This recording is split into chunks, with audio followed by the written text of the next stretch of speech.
Have you ever wondered how fireworks work, and how do they get their bright colors? Let's first understand the anatomy of a firework.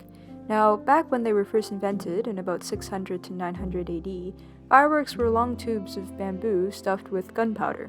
They were actually used to scare off bad spirits. We've come a long way since then, and I think it's pretty interesting how fireworks are now used in celebratory settings instead. The modern firework looks a little something like this. The cylindrical covering of the firework is called a mortar. Inside the mortar lies the shell, which is a hollow ball made of paper. The shell is filled with stars, which are responsible for creating the fireworks' sound and light effects.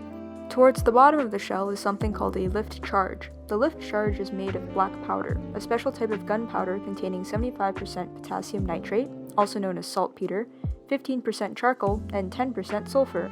Fun fact, black powder was actually invented more than 1,000 years ago. The shell also contains a burst charge, which again is made of black powder, with a timed fuse. Stretching from the lift charge to the outside of the mortar is yet another fuse. Setting off a firework involves two explosions. Lighting the fuse sets off the lift charge, the first explosion, which launches the shell out of the mortar and into the sky. As the shell is in the sky, the timed fuse triggers the burst charge, the second explosion, which then ignites the stars and leads to all of those pretty colors.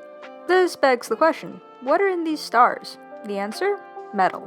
Well, really it's metal containing compounds, but the metal is the most important part. When we're lighting fireworks, we're imparting a lot of energy to the metal, which causes the electrons of the metal to get excited. A little bit like how you or I would get excited as we're approaching the top of a roller coaster. And well, what comes up must come down. Suddenly we pass the peak and plummet to the ground, and that's exactly what happens to the electrons, too. All of the energy they absorb is eventually released, and they fall back down to their ground energy state. We then perceive this release of energy as the different colors of fireworks. Every metal has different electron configurations and so will emit different colors as their electrons come down from their excited state.